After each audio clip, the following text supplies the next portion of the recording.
Assalamualaikum warahmatullahi wabarakatuh. Saya Novanisa Dila Mahendra dari Program Manajemen Bisnis, Fakultas Ilmu Sosial dan Humaniora, Universitas Putra Batam. Pada kesempatan ini, saya akan membahas mengenai infrastruktur. Sebelum itu, mari kita lihat video berikut ini.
Setelah melihat video tadi, pasti kita bingung, apa itu infrastruktur? Di sini saya akan menjelaskan pengertian infrastruktur. Infrastruktur adalah semua struktur dan fasilitas dasar, baik fisik maupun sosial.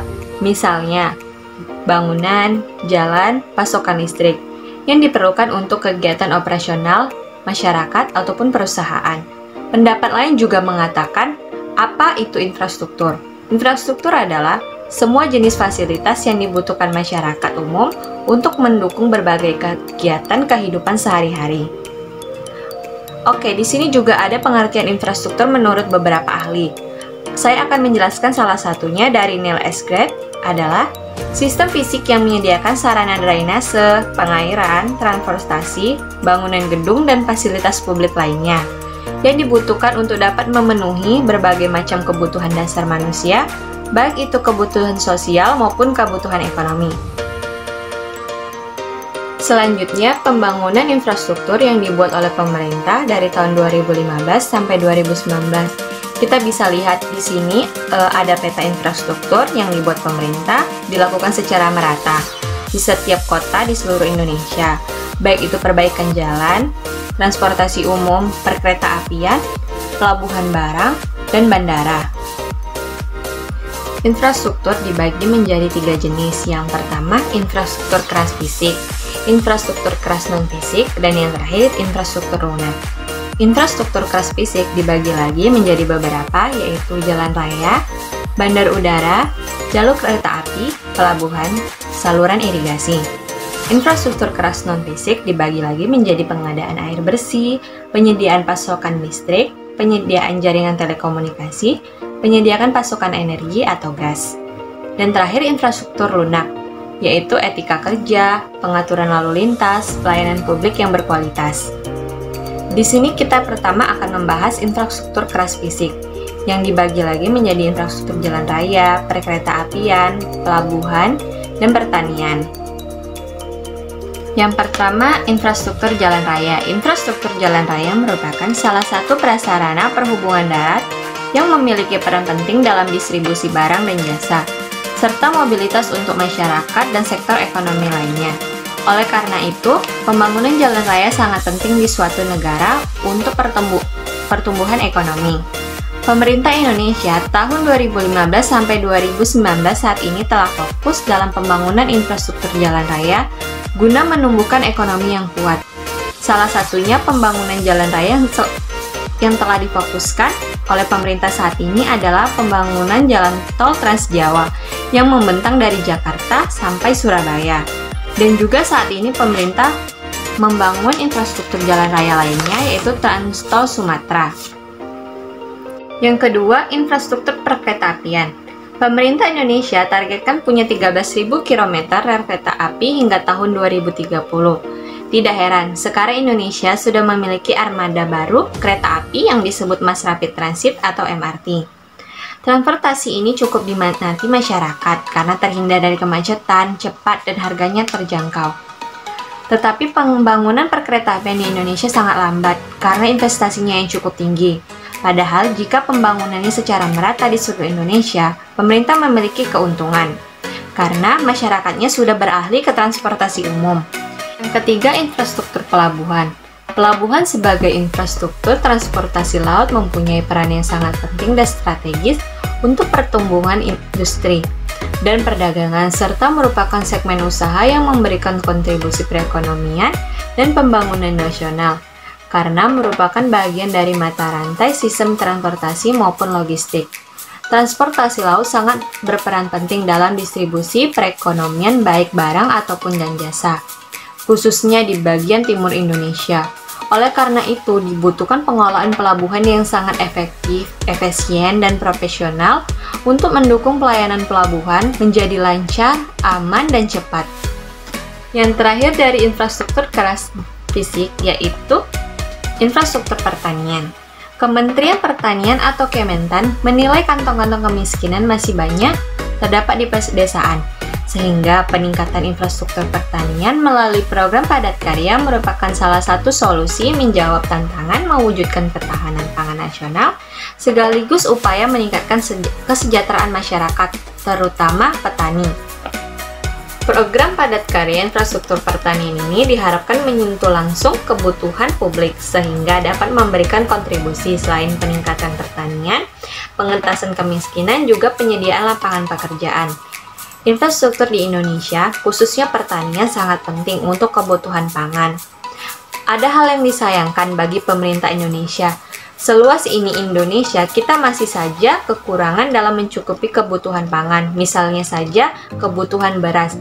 Kita pasti impor dari luar karena kita tidak dapat memenuhi kebutuhan beras sendiri di dalam negeri. Selanjutnya kita akan membahas infrastruktur keras non-fisik yang dibagi menjadi 4. Yang pertama, infrastruktur air bersih dan sanitasi. 2. Situasi kelistrikan. 3. Distribusi energi atau gas. Yang keempat, infrastruktur ICT atau telekomunikasi. Langsung saja kita ke pembahasan yang pertama, infrastruktur air bersih dan sanitasi.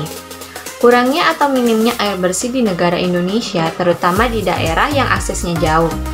Guna menangani masalah ini, Nasional Kementerian PUPR akan membangun infrastruktur sanitasi dan air bersih dengan program padat karya di 100 kabupaten dan kota di seluruh Indonesia. Ada 10 kabupaten dan kota di Indonesia menjadi prioritas utama, yaitu Rokan Hulu, Lampung Tengah, Cianjur, Pemalang, Brebes, Gorontalo, Lombok Tengah, Maluku Tengah, dan Lanijaya.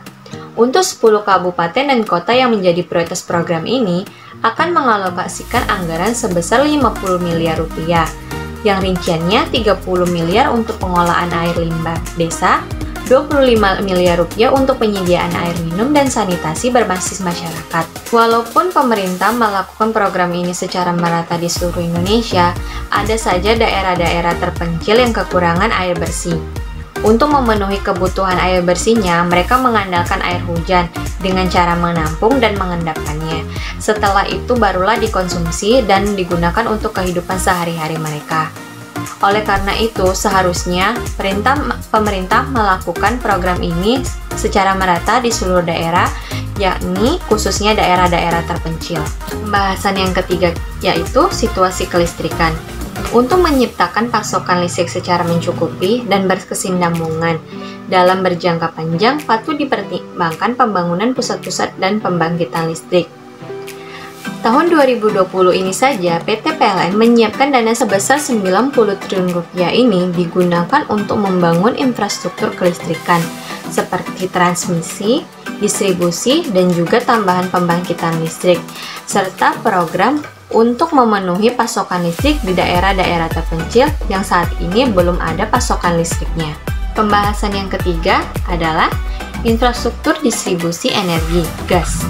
Pembangunan infrastruktur gas bumi akan semakin sulit dan terbatas, dengan harga gas yang rendah dan tol fee yang terus dipangkas. Tanpa adanya penambahan infrastruktur gas bumi, produksi gas kita akan lebih banyak diekspor. Ini juga akan menjadi masalah baru di masa depan. Sebagai stimulus percepatan pembangunan infrastruktur hilir gas, pemerintah juga telah menerbitkan sejumlah regulasi. Misalnya saja, Peraturan Menteri ESDM Nomor 6 Tahun 2016 tentang ketentuan dan tata cara penetapan alokasi dan pemanfaatan serta harga gas bumi.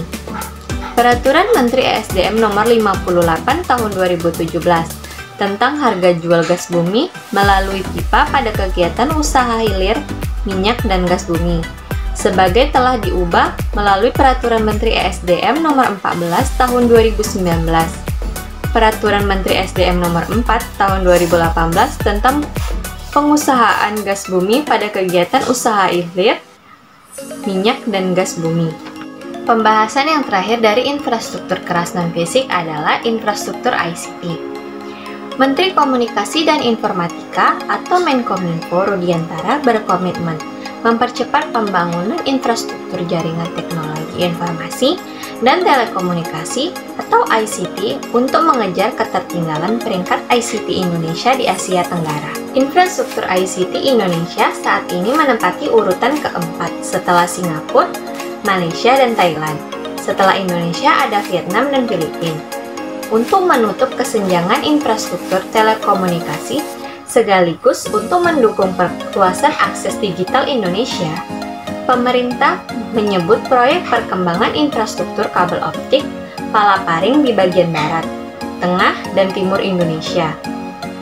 Perluasan akses digital juga diperlukan seiring peningkatan masyarakat kelas menengah di Indonesia yang dalam waktu bersamaan akan berdampak bertambahnya lapangan pekerjaan baru di bidang digital. Kesimpulannya, masyarakat dan juga pemerintah harus bekerja sama dalam membangun infrastruktur yang lebih baik untuk menunjang keperluan kehidupan masyarakat, baik politik, ekonomi, sosial, dan budaya.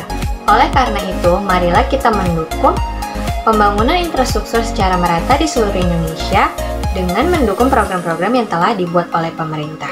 Sekian dari pembahasan saya mengenai infrastruktur. Mohon maaf apabila ada kesalahan. Wassalamualaikum warahmatullahi wabarakatuh.